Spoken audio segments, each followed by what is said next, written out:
sujet étonnant, que cette question, sommes-nous dominés par le langage? J'ai eu d'ailleurs des remarques à ce propos. On m'a dit, mais qu'est-ce que c'est que ce sujet? Pourquoi as-tu posé ce sujet? J'ai dit, je ne sais pas. Je ne peux pas, je ne sais pas pourquoi je pose ces sujets. Voilà. On note notre langue au chat, et voilà, c'est lié aussi à la question du langage. Alors quand même, un préambule pour clarifier un peu les choses, pour cadrer les choses. Alors le langage, il faut quand même donner une définition de départ pour nous, pour qu'on s'entende sur le langage. Je dirais que c'est essentiellement, c'est pas moi d'ailleurs qui m'exprime à titre subjectif, mais c'est essentiellement deux choses. Ça peut être d'autres choses, mais pour nous, ça va être essentiellement deux choses. C'est d'abord la faculté qu'a notamment l'être humain. Je sais qu'il y a des langages animaux, c'est la question de la différence entre le langage humain et le langage animaux. Je vais laisser cette question de côté ce matin, ce n'est pas la question qui nous occupe.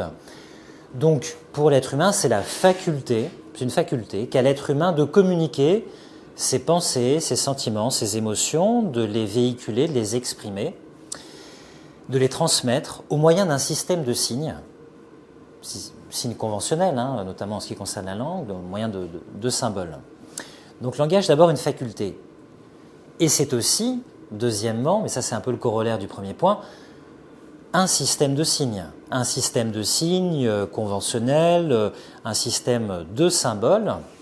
Je laisse la question des signaux de côté, qui renvoie plus au monde de l'animalité et des signaux instinctifs.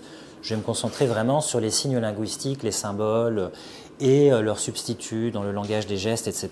Donc, une faculté de communiquer, de transmettre et d'exprimer, et au moins d'un système de signes, et un système de signes. Et puis le langage, c'est aussi, en langue française, la réalisation de cette faculté quand on la met en œuvre, par exemple dans des phrases du type « il m'a tenu ce langage ». C'est ce qu'il a dit, ce qu'il a exprimé en utilisant sa faculté. Voilà. Alors évidemment, le langage, il a plusieurs aspects, parce qu'il y a le langage mathématique, vous allez me dire, qui concerne la science, qui concerne les mathématiques, la physique mathématique notamment. Il y a le langage informatique qui concerne la programmation. Il y a le langage symbolique qui s'appuie sur les symboles qui varient selon les cultures, selon les civilisations. On n'a pas tous les mêmes symboles pour désigner les mêmes choses. Il y a le langage corporel, évidemment, on dit sans doute beaucoup avec ses attitudes, avec son corps. Ça peut même être un art, le mime, la pantomime. Ce sont des arts qui expriment quelque chose de façon plus ou moins codifiée, qui sont des langages. Il y a le langage vestimentaire. Il y a une expression dans le roman de Proust, Sodome et Gomorrhe. Le narrateur dit qu'Albertine est intéressée au muet langage des robes. La toilette d'une femme dit souvent quelque chose sur elle, mais la façon aussi dont les hommes s'habillent peut dire quelque chose sur eux-mêmes.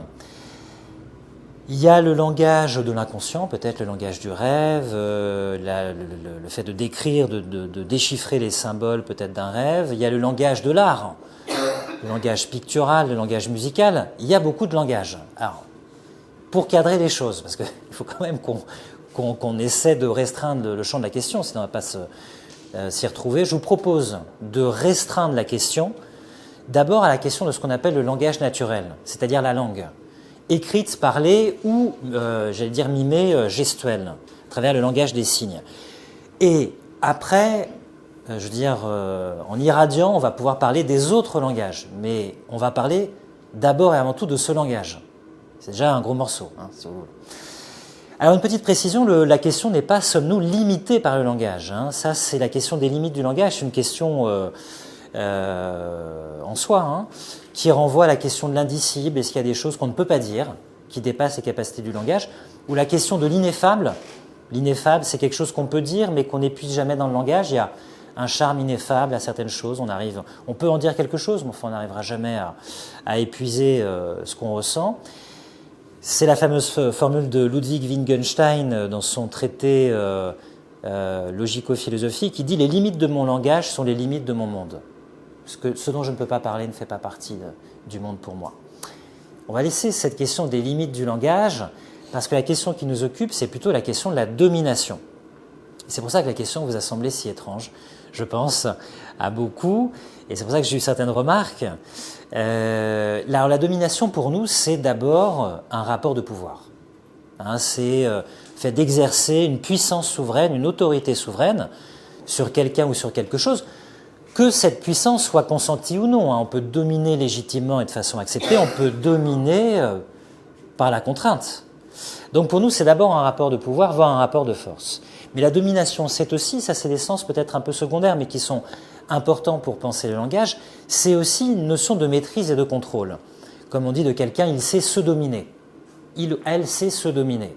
C'est une question de se maîtriser, se contrôler. Donc il ne faudra pas oublier cette notion, il n'y a pas que le rapport de pouvoir, que le rapport de force, il y a aussi la question du contrôle et de la maîtrise. Et puis, la domination, c'est aussi, j'en ai parlé un petit peu avec Isabelle tout à l'heure, la domination, c'est aussi le fait d'avoir une influence prépondérante. Par exemple, dans un tableau, quand il y a une couleur dominante, ou dans une musique, quand il y a une tonalité dominante, c'est celle qui prédomine. Elle domine, c'est celle qui nous marque le plus, c'est celle qui est la plus frappante. Hein. Donc il ne faudra pas oublier ces sens de domination, pas se fixer uniquement sur le rapport de pouvoir. Mais il faut quand même bien reconnaître qu'effectivement, la domination, ça nous induit quand même d'abord, de façon privilégiée, à penser à un rapport de pouvoir, voire un rapport de force. Ce que je vous l'ai dit, quand la domination, et ça vous le savez aussi, quand elle n'est pas consentie, quand elle est subie, la domination, elle passe par une coercition, elle passe par une contrainte, qui a pour but de soumettre ou d'assujettir. Donc la question, on va l'aborder, si vous le voulez bien, à travers ce prisme. Sommes-nous, pas simplement contrôlés par le langage, mais assujettis, soumis au langage et par le langage?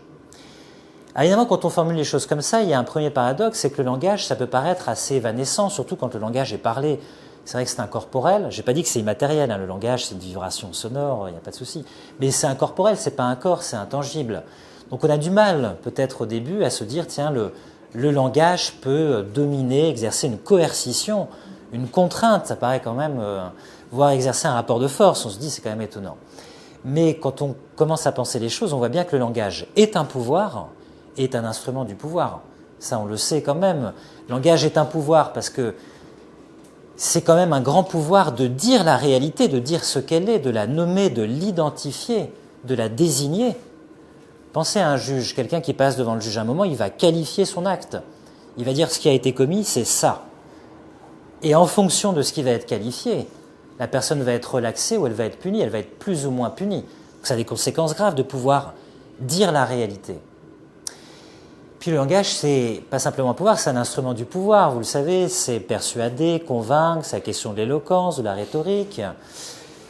C'est pas un instrument anodin, le langage pour le pouvoir. C'est un instrument de pouvoir ou du pouvoir, c'est aussi et surtout le médium du pouvoir. Pourquoi c'est le médium du pouvoir? Parce qu'il n'y a de pouvoir qui peut s'exercer que dans et à travers le langage. Oui, le pouvoir, pour s'exercer, il faut qu'il donne des ordres, des prescriptions, des ordonnances, des décrets, qu'il énonce des dictates, qu'il énonce des interdits. Ça doit passer par le langage. Donc le pouvoir s'exerce dans et par le langage. Ce n'est pas un instrument anodin, le langage, pour le pouvoir. C'est un instrument qui est aussi un médium.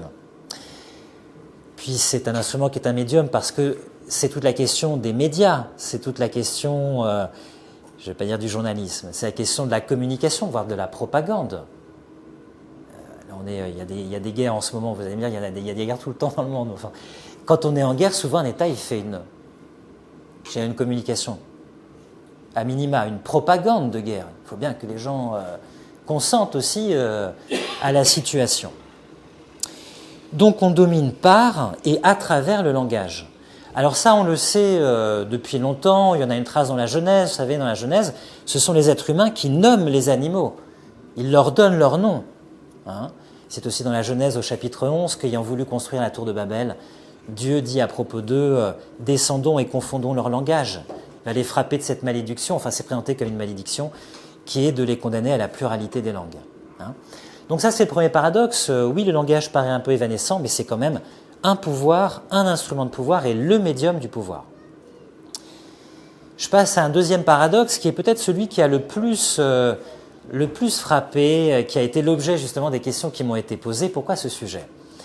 C'est que tel que le sujet est posé, sommes-nous dominés par le langage Bon, déjà, le langage, il y a plutôt une diversité de langues. Et puis le langage, on a l'impression que c'est un sujet autonome par rapport à ceux qui le parlent.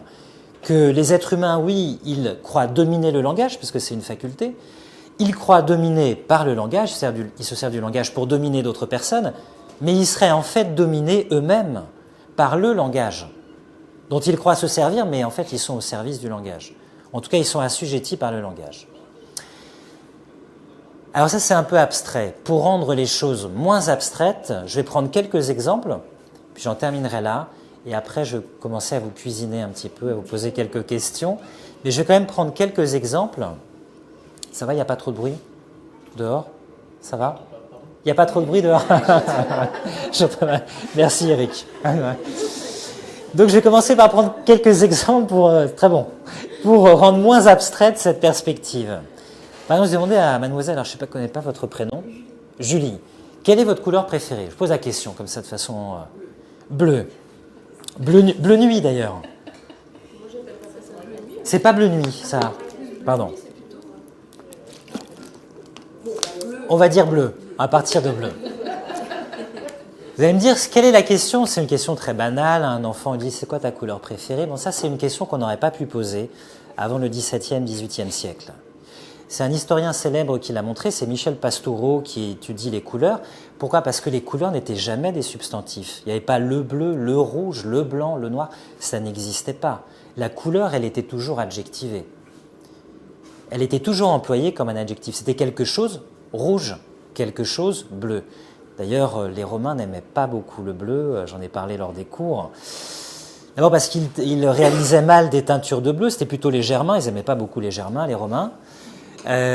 Pour eux, une belle couleur, c'était le rouge. Et quand ils regardaient le ciel n'était quasiment pas bleu pour eux, pas possible. Ils y voyaient bien d'autres couleurs que le bleu. Donc vous voyez une question très anodine, pareil pour le rose. Le rose, c'est un nom d'ailleurs qui n'existait pas. On voyait dans ce qu'on appelle le rose plutôt une nuance du jaune. Il faut dire qu'ils ne mélangeaient pas les couleurs, donc ils ne mélangeaient pas le blanc et le rouge. Et soit ils accolaient, soit ils superposaient les couleurs, surtout au Moyen-Âge. Et le rose, c'est venu du fait qu'à un moment, des jardiniers, je crois que c'est en Angleterre, il faudrait vérifier exactement la localisation, c'est Michel Pastoureau qui le raconte, ont produit une rose d'une couleur que nous on appelle rose. Et les gens se sont dit, c'est merveilleux, ça mérite qu'on nomme la couleur du nom de la rose. Et c'est devenu le rose. Pour nous, le rose, c'est le rose. Alors ça, c'est un exemple très anodin, un peu pittoresque, mais il faut dire que dans... Oui, Eric? Sur ce sujet-là, en breton, oui. le bleu se dit glace et le vert se dit glace. Donc que l'on regarde le ciel, que l'on regarde la mer, par exemple. En breton, c'est le même. le bleu et le vert, c'est glace. D'accord. Le même nom pour les deux choses. Ça me fait penser à une célèbre phrase de Chateaubriand quand il dit quelle a été la couleur de ses yeux. Il est un peu sophistiqué, Chateaubriand. Il pourrait dire vert ou vert ou vert. Il dit pair. J'avais les yeux pairs. C'est un ancien mot de vocabulaire qui dit une certaine nuance de vert, mais c'est pas totalement ça. Enfin voilà. Donc cherchez, vous ne trouverez pas. Donc oui, alors ça c'est vraiment une question qui peut paraître anodine, mais il y a des langues. Pardon? Chateaubriand était breton, et c'est pour ça justement. Je ne sais pas. C'est peut-être que ça l'a influencé. Mais je prends un autre exemple. Il y a des langues où il n'y a pas de sujet. Alors, vous allez me dire, c'est quand même étonnant, parce que je suis quand même le sujet de ma propre vie, je suis le sujet de mes actions. Je fais quelque chose, j'ai une voiture, j'ai rencontré quelqu'un. C'est parce que je suis le sujet de mes actions que je suis le sujet de ma propre vie. Je vis ma vie à la première personne. Je suis un je, moi. Et donc, c'est pour ça que mes actions me sont imputables, j'en suis responsable, puisque je suis le sujet de mes phrases. Ça ne marche pas comme ça, il y a des langues où il n'y a pas de sujet. Alors c'est toute une question qui renvoie même à Kant. Kant considérait que la conscience avait une identité, et que cette identité, à la fois, elle s'activait, elle était favorisée dans sa prise de conscience par le langage, et elle s'exprimait par le langage. Et pour toutes les langues qui n'ont pas de sujet, eh bien le sujet il est tout simplement présent de façon implicite, dans la conjugaison du verbe ou dans l'inflexion de la phrase. Il y a un célèbre linguiste d'ailleurs du XXe siècle, Émile Benveniste, qui rejoignait Kant là-dessus, qui disait « quand le sujet n'est pas présent, ça veut dire qu'il est présent de façon implicite ». Mais certains ne sont pas d'accord. Si on regarde un penseur du XVIIIe siècle comme David Hume, Hume dit « Quand je regarde la conscience, je ne trouve pas d'identité. Il n'y a pas d'identité de la conscience. La conscience, pardon, c'est une collection d'idées, de sensations, de sentiments, d'associations d'idées. D'une seconde à l'autre, je ne suis jamais le même. Il n'y a pas de principe, si vous voulez, d'unité de la conscience. Il y a encore moins de principe de continuité. Mais j'ai un mot qui s'appelle le moi. Et je parle de moi. Et Hume dit, cette idée existe dans ma conscience, c'est une fiction. Je fabrique une fiction qui est un principe de continuité de mon existence, que je vais appeler moi, et je vais imaginer que je suis le même d'un instant à l'autre et d'un jour à l'autre. C'est une fiction, mais j'en ai besoin. Donc vous voyez, tout le monde n'est pas d'accord. Même si le mot existe dans le langage, ça ne veut peut-être pas dire que j'ai une identité dans ma conscience. Je prends un autre exemple, j'en ai discuté avec Mona qui... Je la débusque, je la dévoile, qui connaît la langue arabe. Il y a des langues où le verbe être soit n'existe pas, soit n'existe pas sous notre forme. Alors, les cas où il n'existe pas, évidemment, ça nous surprend parce que nous, en Occident et surtout en français, on pense toute notre vie quasiment, vous allez me dire si j'ai tort, selon la dichotomie être et avoir. Je suis quelque chose et je possède des choses. Il y a ce que je suis et il y a ce que je possède. Au revoir. Il y a, oui aussi, c'est un peu un spectacle de stand-up. Hein, il y a des jeux de scène, il y a un peu de métier quand même. Voilà. Alors, il y a des langues où le verbe être n'existe pas. Alors, le verbe être en français, il permet deux choses. Il permet d'affirmer l'existence. Par exemple, je dis un tel existe. Il est. Ou alors où il n'est plus. Bon. Et puis, ça permet d'affirmer un attribut. Il est là. Elle est présente, elle est sympa. Voilà, bon, on affirme des attributs. Mais il y a des langues où il n'y a pas ce verbe être, si vous voulez. Et là, c'est une autre remarque d'Émile Benveniste. Quand on regarde aussi en français le verbe avoir, on est très surpris. Émile Benveniste nous dit qu'est-ce que c'est que ce verbe avoir? C'est très étonnant. Il nous dit généralement rien du point de vue de la possession. Je détiens quelque chose, oui, je possède quelque chose, mais j'ai, ça ne dit quasiment rien. Je prends quelques exemples. Elle a 40 ans. Il a les cheveux gris. Il a mal au ventre. C'est pas des possessions, ça. Il a mal au ventre, c'est pas une possession. Il a toutes les qualités du monde. Pas une possession non plus, ça. Avoir 40 ans, c'est pas un avoir. Donc Benveniste dit, le verbe avoir en français, en fait, c'est un verbe d'état. C'est presque un verbe d'état. Alors on est un peu perdu, on est paumé, parce que déjà, en français, on pense toute notre vie sur la distinction être et avoir, il y a ce que j'ai, mais il y a surtout ce que je suis. Si vous regardez des vidéos sur Internet, on vous dit, voilà, vous n'êtes pas ce que vous possédez, vous êtes ceci. On pense sur la dichotomie d'être et avoir. Mais d'une part, le verbe être n'existe pas, ce qu'on appelle notamment la copule zéro. Il n'y a pas le verbe être comme copule, il n'y a pas il est ceci, il est cela.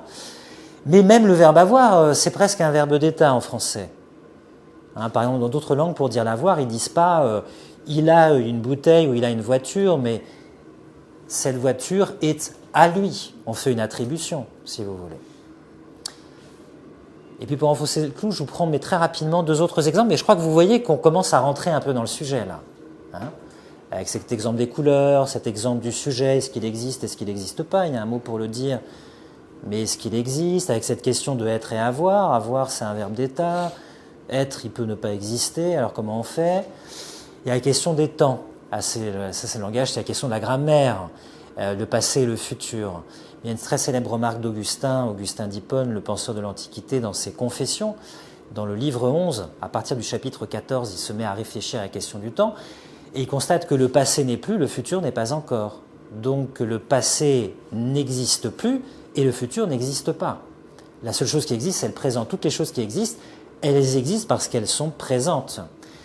Donc ce qui existe, c'est quand on parle du passé, c'est le présent du passé, c'est ce qu'on appelle la mémoire, le souvenir.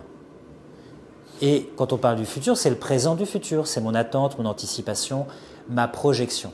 Pourtant, quand on regarde une grammaire, vous ouvrez, il y a des temps bien distincts, il y a le passé, il y a le présent, il y a le futur, il y a même le futur antérieur, vous pouvez dire, pour anticiper votre futur, vous pouvez dire à la fin de la journée, quand j'aurai fini ma journée, j'irai me coucher.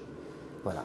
Donc, le langage, il permet de parler de la réalité, il implique aussi des cadres, si vous voulez, mais des cadres qui posent problème. Et c'est pour ça qu'un penseur comme Nietzsche, à la fin du 19e, est intéressant, fascinant, parce que Nietzsche nous dit, bon, il ne croit pas à la distinction sujet-objet, il ne croit pas non plus à la distinction réalité et apparence. Il dit, qu'est-ce que c'est que cette distinction encore? Parce que la réalité, c'est toujours soit ce qui nous apparaît, soit ce qui peut nous apparaître. Alors évidemment, il y a peut-être une première apparence qu'on va dépasser pour une deuxième apparence, mais ce qu'on appelle la réalité, c'est toujours ce qui nous apparaît, même à la conscience. Qu'est-ce qui ne nous apparaît pas? Est-ce qu'on peut parler d'une chose qui ne nous apparaît pas, même à la conscience?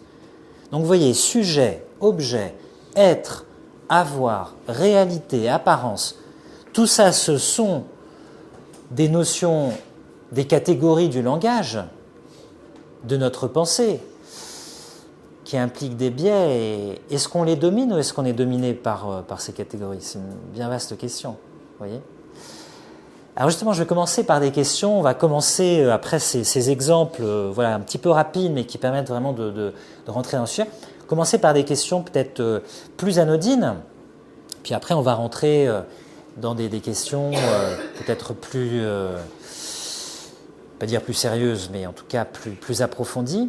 Je vais commencer par une dichotomie, par un paradoxe. Parce que souvent on oppose le langage d'un côté, notamment le langage parlé, les paroles, et les actes de l'autre. Beaucoup de paroles et peu d'actes. À quand des actes, d'ailleurs, hein? Parce que c'est un jour d'élection aujourd'hui. À quand des actes? Ou alors parfois il y a action, mais on se dit, oh là là, il aurait peut-être fallu ne pas agir. Voilà, donc à quand des paroles? Vous allez plutôt rester là, le ministère de la parole. Est-ce que vous êtes d'accord avec cette distinction, ou bien est-ce que la parole, ça n'est pas déjà un acte? Est-ce que ce n'est pas une façon d'agir sur quelqu'un? Et de quelle façon la parole peut agir sur nous? Est-ce que la parole n'a pas quand même un pouvoir d'action? Alors il y a déjà la rhétorique, l'éloquence, l'art de la persuasion, la négociation, on peut induire quelque chose, suggérer. Et effectivement, ça c'est un premier type où on voit que déjà la parole ou le langage, l'utilisation du langage, c'est un acte, c'est pas différent d'une action, et c'est une action qui a un pouvoir, qui peut avoir un pouvoir. Est-ce qu'il y a d'autres exemples qui montrent qu'en parlant, on peut agir sur quelqu'un ou que le langage agit, n'est pas quelque chose qui n'a aucune action? Le langage, c'est une tentative d'agir sur quelqu'un, quand on tente d'agir sur quelqu'un, hein. On peut aussi simplement exprimer quelque chose à l'autre, ce qui peut aussi être une tentative d'action sur quelqu'un, puisqu'on lui fait partager une part de nous, de notre intimité. C'est déjà lui dire quelque chose, qu'on lui fait confiance. D'une certaine façon, il y a un implicite. Ça suppose des conditions de confiance, de complicité ou de crédibilité. Mais on voit bien que le langage peut agir ou peut ne pas agir. Vous connaissez le médecin malgré lui?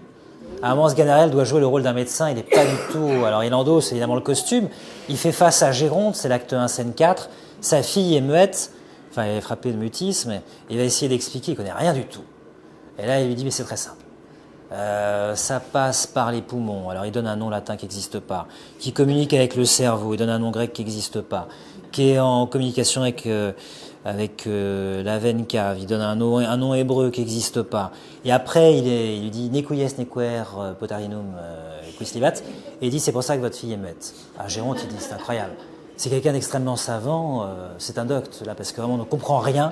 C'est forcément quelqu'un qui est un grand médecin. Puis surtout, il a la solution, c'est un médecin. Donc voilà, il connaît à l'époque le médecin, il connaît le latin. Donc là, déjà, il faut prendre la médecine qui prescrit, parce que là, c'est... Voilà. Alors, deuxième question, on a dit que le langage, c'était une faculté. Et si on en reste à cette idée que le langage, c'est un système de signes ou une faculté, on a tendance à penser que le langage, il est à la discrétion de l'être humain. Il utilise le langage, il utilise cette faculté, il l'active ou il ne l'active pas, et donc de cette façon, c'est lui qui parle, donc c'est lui qui domine le langage. Et là, je vais vous citer une formule de Françoise Dolto, vous allez me dire si vous la trouvez juste. Tout est langage. Tout est langage. Ça veut dire que, il va falloir m'expliquer cette parole si vous êtes d'accord avec elle, c'est-à-dire que l'être humain, en fait, qu'il le veuille ou non, il dit toujours quelque chose. Il ne domine pas le langage, il est plongé dans un système de signes qu'il ne domine pas totalement. Il essaie de se mouvoir si on veut, mais tout est langage. Vous êtes d'accord avec cette expression ou pas?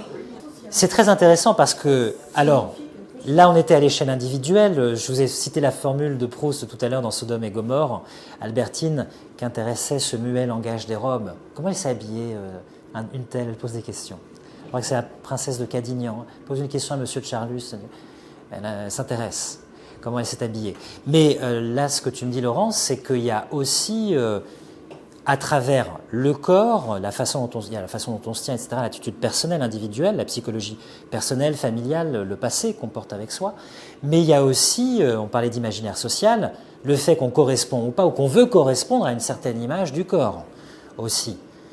Et ça dit aussi quelque chose de la société où l'on est et de notre rapport à ce qu'on appelle les canons de notre société. On passe à la troisième question, on va commencer à entrer dans le dur, là, attention. Le langage, c'est un ensemble de biais, de connotations plus ou moins positives, ces connotations plus ou moins négatives. En tout cas, qui induit peut-être une façon de penser aux choses, de les percevoir, qui détermine notre façon de percevoir les choses ou même de les vivre, de les ressentir. Je vais prendre un exemple intime, intimiste, sentimental, et après je vais prendre un exemple social et même professionnel. Je prends l'exemple de l'amour, du langage amoureux. Je parle sous le contrôle de Mona ici présente, qui m'a indiqué une conférence TEDx en anglais sur le langage de l'amour. Je vous parle d'une passion amoureuse. Je parle d'une passion amoureuse. Qu'est-ce que ça vous évoque J'emploie ce mot. La passion amoureuse. Qu'est-ce que ça vous évoque une passion amoureuse? Rien du tout? Vous êtes indifférent comme les pierres. Vous me faites penser à un poème de Mallarmé. Je ne sais pas si vous connaissez ce poème de Mallarmé, Tristesse d'été. Tristesse d'été, nous ne formerons jamais sous l'antique désert une seule momie. Nous ne formerons jamais une seule momie sous l'antique désert et les palmiers heureux. À un moment, il part de l'insensibilité de l'azur et des pierres. Ah, je fais face à un public insensible. Pourquoi je vous dis ça? Mais parce que la passion, patir en latin, ça veut dire je souffre. Si je dis on éprouve une grande passion, ça implique de penser à l'amour sous le prisme d'une souffrance. Après, il y a alors le Mona qui m'avait indiqué cette conférence TEDx. Alors je trouve que c'est plus fort en français qu'en anglais parce qu'il y a effectivement To Fall in Love. Et moi, je trouve qu'en anglais, c'est pas très fort parce que il y a To Fall Asleep. En anglais, le fall dans les phrasal verbs, il sert à d'autres choses. Mais tomber en français, c'est beaucoup. On tombe pas en sommeil en français. Hein, donc, tomber amoureux en français, c'est plus fort que To Fall Asleep ou To Fall in Love dans le monde anglo-saxon. Parce que le verbe tomber n'a pas du tout le même sens. Et pourtant, on dit bien tomber amoureux.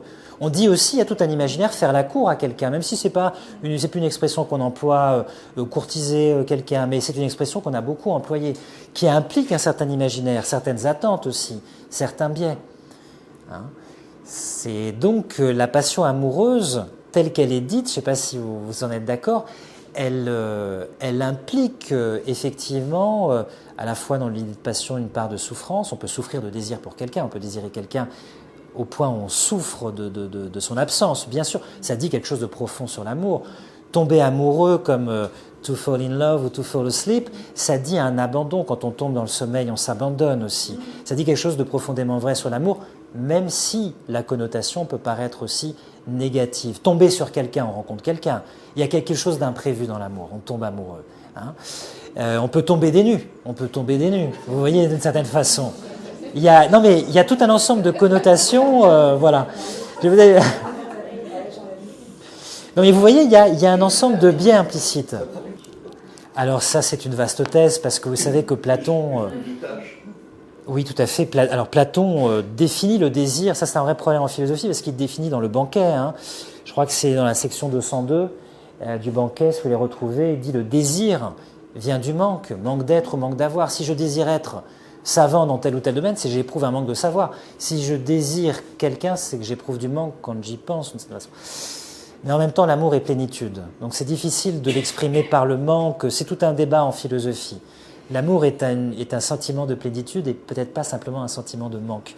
Donc c'est une vaste question en philosophie. Mais voyez même le mot désir. Quelle est l'étymologie du mot désir? Desidera. Sidera, c'est l'étoile.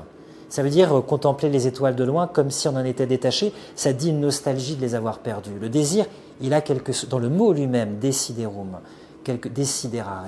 C'est regarder, contempler de loin les étoiles comme si on en était détaché.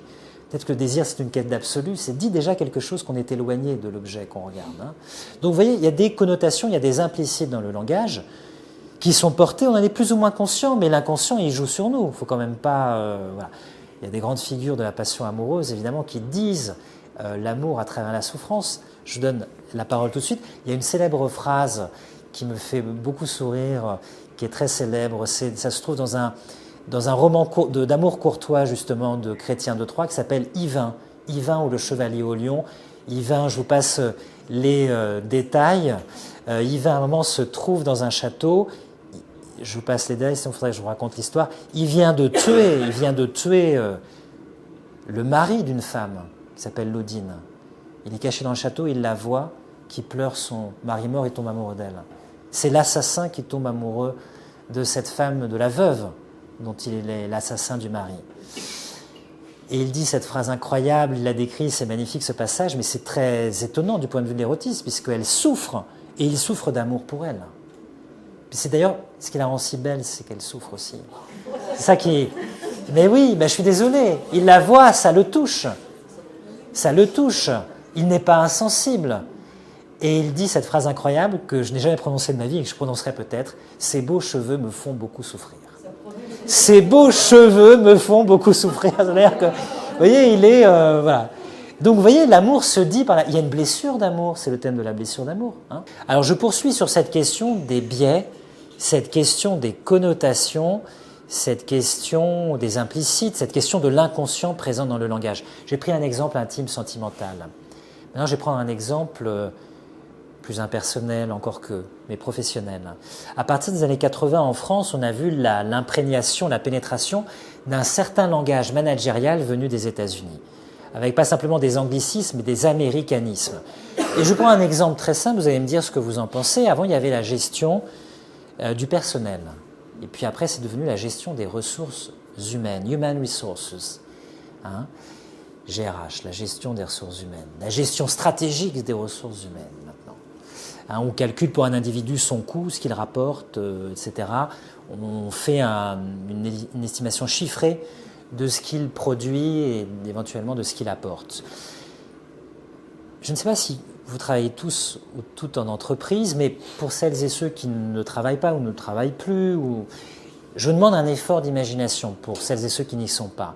Est-ce que dans le cadre, par exemple, d'une activité collective ou d'une entreprise, notamment, mais ça peut être le cas maintenant d'une administration publique aussi, vous concevez comme une ressource, vous faites partie des humaines, mais vous êtes une ressource, et qu'est-ce qu'on fait avec une ressource? Et quelle est la différence entre être une ressource et faire partie du personnel? Est-ce qu'il y a une différence ou pas? Ou aucune différence? Qu'est-ce que ça provoque? Qu'est-ce que ça peut provoquer ou induire? Il n'y a pas de langage neutre. Il y a toujours des biais qui peuvent être ressentis comme positifs ou comme négatifs. Alors évidemment, il y a beaucoup d'américanisme. Moi, je me suis plongé un peu dans un certain langage managérial pour préparer l'atelier. Et effectivement, il y a beaucoup d'américanisme. Hein. Il faut préférer d'ailleurs le best fit au best practice, hein, Eric. C'est-à-dire la meilleure adaptation à l'action qui peut paraître d'emblée la meilleure. C'est l'adaptabilité, la flex-sécurité, comme on l'appelle, la flexibilité qui sécurise. Donc, il y a tout un ensemble de connotations. Mais justement, ça me permet d'arriver à mon autre question qui, elle, va concerner les éléments de langage dans la communication politique. Je donne deux exemples. Christine Lagarde, quand elle était ministre de l'économie et des finances, dans une interview au Figaro du 3 octobre 2008, parlait du risque d'une croissance négative. Le risque d'une croissance négative à l'automne pour le deuxième trimestre consécutif est désormais réel. Attention, la croissance est négative, elle est un risque et le risque est lui-même réel. François Hollande, président de la République, dans une conférence de presse à Bruxelles le 15 mai 2013, dit la chose suivante à propos de l'économie, et là c'est une formule lapidaire qui nous parle à tous, qui est probable, c'est que la croissance sera nul en 2013. Donc, c'est une phrase qui correspond peut-être bien au personnage de François Hollande. C'est un paradoxe, c'est une ambiguïté. Il y a une croissance, elle est nulle. Peut-être, ou voilà. En tout cas, il y a un risque d'une croissance qui soit nulle. Au moins, elle n'est pas négative. François Hollande est plus positif que Christine Lagarde, effectivement, qui elle aussi nous parle d'une croissance, mais qui pourrait être négative. Alors moi, j'ai toujours conçu que la croissance était positive, mais je suis un béotien aussi. Je ne fais pas partie des experts. Donc effectivement, j'ai peut-être mal conçu la chose parce que j'employais mal le mot. Hein, c'est sans doute voilà. Alors je constate évidemment que les éminences grises qui nous gouvernent emploient autrement le mot. Mais vous voyez le problème, il y a des éléments de langage. Que dire de la communication politique? J'ai pris ces deux exemples parce que j'ai pris une personne classée un peu à droite, une personne classée supposément à gauche, enfin voilà, selon le bipartisme français qui structure encore majoritairement les esprits. Mais pour dire que c'est pas l'apanage d'un camp plutôt que d'un autre, et évidemment, il y a des éléments de langage. Que dire de la communication en politique? Parce que la communication, c'est un terme qui en soi peut paraître neutre, puisqu'on communique, on véhicule, on exprime des idées, des programmes, des slogans, etc. Mais la communication, c'est très bien que ça n'est pas neutre, que c'est une stratégie de communication. Que dire de ce qu'on appelle maintenant les éléments de langage du monde politique? Quelle est leur vocation et comment vous les caractérisez et comment vous les ressentez? Alors, j'allais vous prendre un exemple, mais on n'a pas le temps de le traiter. Je ne voudrais pas qu'on se lance dans le contenu de la discussion parce que ce n'est pas le thème de ce matin, et puis je voudrais passer à une autre question, mais j'avais pensé aussi à un exemple qui est la fameuse phrase d'Emmanuel Macron au début de la crise du Covid ou de la Covid, on ne sait jamais s'il faut la genrer masculin ou féminin, la Covid semble-t-il, nous sommes en guerre. Ça peut paraître anodin, mais vous militarisez un peu les esprits et surtout vous pouvez activer, une fois que vous avez dit cette phrase, des leviers institutionnels, notamment le secret défense, des réunions sanitaires, du Conseil sanitaire. C'est pour ça que leur contenu ne nous est pas accessible. On ne sait pas ce qui a été dit. Donc vous voyez, le langage que vous tenez, la façon dont vous adressez et la façon dont vous allez nommer un événement va vous permettre après, au pouvoir en l'occurrence, d'actionner certains leviers institutionnels et en l'occurrence de ne pas permettre à des citoyens de connaître ce qui s'est dit dans les justificatifs de décisions qui furent prises lors de cette crise. Je passe à une autre question, mais qui est quand même liée aux précédentes, c'est la question, oui, des experts, et c'est la question plus largement des plateaux télé, des experts qui passent sur les plateaux télé, des débats organisés à la télé, ce qu'on pourrait appeler le bavardage médiatique, puisque cette télé, elle nous parle en permanence, c'est un langage permanent, mais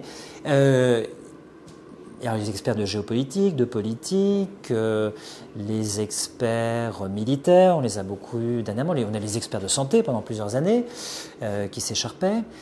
Donc, qu'est-ce qu'un expert? Qu'est-ce qu'un langage d'expert? Et comment caractériser finalement ce langage des experts qui nous parlent?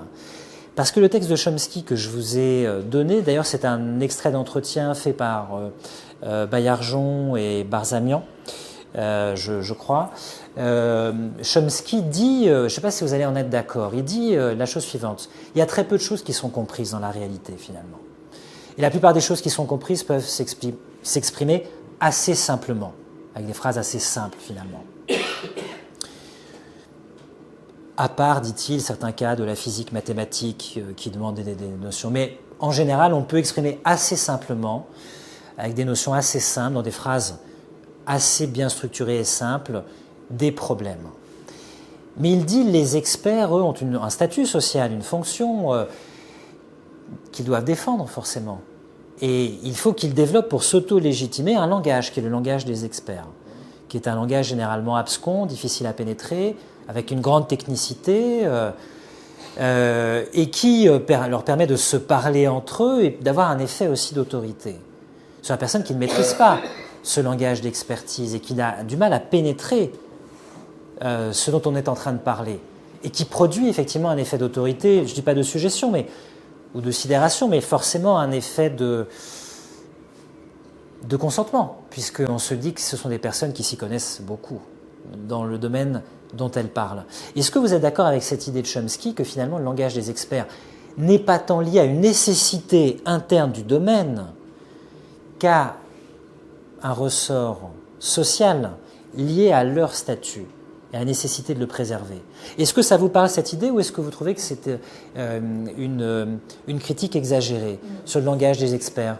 Là, vous touchez un point qui est crucial. Vous parlez de l'économie, et on pourrait parler de la politique, de la géopolitique, des affaires sociales encore plus. C'est que la notion d'expertise, en fait, je dis pas que c'est un faux semblant. Il y a vraiment une expertise des personnes qui ont approfondi certains sujets, d'un certain point de vue, dans un certain cadre, avec certaines affiliations idéologiques qui leur correspondent.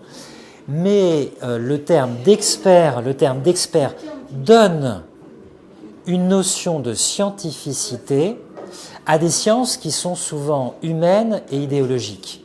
Si vous convoquez, j'ai parlé du marxisme tout à l'heure, un marxiste pour faire une analyse de la société française, et je dirais plutôt un partisan de l'économie libérale, encore que libéral c'est un terme un peu valise, il y a beaucoup de types de libéralisme, vous n'allez pas du tout avoir la même grille d'analyse, d'expertise, la même interprétation. Et pourtant, ils vont venir, l'un va venir avec les concepts marxistes et la baisse tendancielle du taux de profit, l'autre, le libéral, il va employer d'autres éléments. Ils ne vont pas parler le même langage, ils ne vont pas employer les mêmes concepts. Et pour les affaires sociales, c'est encore plus. Mais ça vaut pour les affaires politiques, géopolitiques, économiques et sociales. Il y a un degré de scientificité dans l'étude, effectivement, comment dirais-je, de ces domaines, mais il n'y a pas de démonstration scientifique. Il y a une interprétation qui fait sens sur une situation et qui s'aide d'outils conceptuels et d'observation, mais au service d'une interprétation qui donne un sens à la situation. Donc c'est ça, la notion d'expertise, elle peut être trompeuse parce qu'elle donne une connotation, je dirais scientifique, peut-être abusive, à ce qui est d'abord de l'interprétation. J'aurais beaucoup aimé qu'on ait le temps de se plonger dans les textes d'Orwell, le texte d'Orwell qui parle de l'euphémisation à travers le langage politique, des éléments de langage politique, pour masquer la violence qu'un pouvoir exerce sur une population. Vous regarderez son texte si vous ne l'avez pas consulté. Quand on déporte des populations, on peut parler d'un transfert de population. Quand on bombarde des populations, que des villages sont incendiés, c'est une pacification. Quand évidemment des populations sont martyrisées pour les refouler, c'est une rectification de frontières. On est tous d'accord là-dessus. Donc voilà. Enfin, il y a tout un ensemble de termes où quand on élimine effectivement la chaîne des opposants, c'est comment dirais-je, une mise à l'écart d'éléments indésirables. Donc George Orwell nous montre que le langage du pouvoir utilise des euphémismes pour masquer la violence qu'il peut exercer sur une population. J'aurais bien aimé aussi qu'on parle du texte de Roland Barthes. J'en dis quelques mots justement pour que vous puissiez le lire d'un œil un peu averti. Roland Barthes, dans sa leçon inaugurale au Collège de France, il prend sa chaire au Collège de France, 1977, on est en janvier. Ça a été publié en 1978, le texte de cette conférence, qui est en ligne aussi. L'audio est en ligne, si vous voulez, sur YouTube, vous la trouvez. Roland Barthes dit cette fameuse phrase « La langue est fasciste ». Alors qu'est-ce que ça veut dire? Pourquoi dit-il cela? Il dit que toute langue, je vous l'ai dit tout à l'heure, est un ordre. Les mots sont ordonnés, doivent être ordonnés d'une certaine façon. Et tout ordre est en même temps une injonction. Quand on vous donne un ordre, il faut respecter les règles. C'est un code, la langue. C'est ce qui permet d'activer le langage. Et c'est d'une certaine façon ce qu'il appelle une réction. C'est-à-dire de même qu'un mot, un verbe régit un complément, la langue, elle vous régit, elle vous dirige. Évidemment, c'est un peu comme dans les schémas familiaux. Ils sont d'autant plus forts sur nous qu'on n'en a pas conscience. On peut se dire, maintenant, je fais ma vie librement, mais on ne se rend pas compte qu'on reproduit un schéma familial. C'est la même chose avec le langage. On peut dire, je m'exprime librement avec le langage.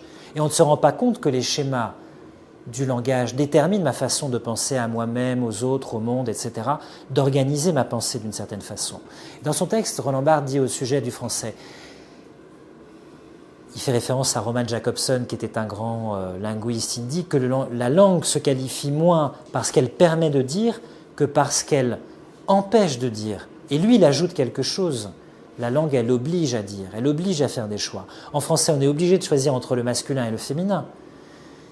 Vous savez, c'est si il y a du masculin, il y a du féminin, ils existent. À un moment, on est obligé de choisir des mots qui sont soit masculins, soit féminins. On peut pas. En anglais, il n'y a pas cette notion-là. Ce sont les langues notamment romanes. Ça ne veut pas dire qu'on est forcé de choisir l'un ou l'autre, mais quand on s'exprime, il y a des mots qui sont masculins, qui sont d'un genre masculin, puis il y a des mots qui sont d'un genre féminin. C'est comme ça, il n'y a pas de neutre en français, nous dit Roland Barthes. Pardon ? Il y a le masculin pluriel qui est traditionnellement un substitut du neutre. Mais il n'y a pas, il faut bien le reconnaître, on s'en est servi comme substitut. Justement, ça nous renvoie à tout un débat, je ne vais pas me lancer là-dessus, sur la question de savoir si le masculin pluriel, qui a pour fonction linguistique d'être un substitut d'une autre, est un reliquat d'un patriarcat qu'il faut détruire. Parce qu'en réalité, le problème est... Oui, pour celles et ceux. Maintenant, on dit ceux-le. Ceux-le qui ne le veulent pas, apparemment. Mais ce que je veux dire, c'est qu'on pose souvent mal le problème, parce qu'évidemment, d'un point de vue linguistique, justement, quand le masculin passe au pluriel pour désigner un groupe, il est dégenré linguistiquement. Mais voilà, c'est une vaste question entre linguistes, c'est une vaste question, on pourrait choisir le féminin pluriel, on pourrait faire l'inverse. Mais en français, il n'y a pas de neutre. Il n'y a pas de neutre comme en latin, il n'y a pas d'adjectif complexe. On ne sait pas ce qu'un adjectif... Quand on fait du grec, je donne une phrase grecque, vous allez dire qu'est-ce que c'est que ce truc. Si je vous dis « Oi entoi agroi ergas domenoi douloi kamnousin », ça veut dire « les dans le champ travaillant esclaves », il y avait des esclaves en Grèce, sont fatigués. On va dire qu'est-ce que c'est que cette histoire. L'adjectif, il commande, il est verbal, il commande un autre mot, etc. Oui, nous on dit en français les esclaves parce qu'ils travaillent dans le champ, ou travaillant dans le champ, ou vu qu'ils travaillent ou à cause du fait qu'ils travaillent dans un champ, on utilise une proposition, sont fatigués. On n'a pas de neutre, on n'a pas de complexe, on a des mots qui sont genrés, qui sont sexués, contrairement aux langues anglo-saxonnes, en tout cas à l'anglais et à sa version américaine, et c'est comme ça. Donc il faut faire avec. On ne peut pas rejeter le sujet à la fin de la phrase comme les latins, enfin voilà, c'est sujet, verbe. Hein. Et c'est pour ça que Roland Barthes dit cette phrase, le langage, dont la langue est la performance, si vous voulez, n'est ni réactionnaire ni progressiste. Ça nous emmènerait dans les discussions actuelles. C'est mal posé la question. Il est tout simplement fasciste. Et Roland Barthes ajoute, parce que le fascisme, ça n'est pas empêché de dire, c'est obligé à dire. Et il nous oblige à dire d'une certaine façon. Alors je vous invite à écouter cette leçon inaugurale parce qu'il poursuit, si vous voulez. Parce qu'il dit que même dans mon intimité la plus profonde, quand je me parle à moi-même, on a parlé du sujet, du fait que je m'exprime toujours en employant le mot sujet, d'une certaine façon. Il emploie le mot, le langage, la langue est toujours une aliénation. C'est la part sociale de moi, même si je crois que c'est ce qui m'est le plus intime.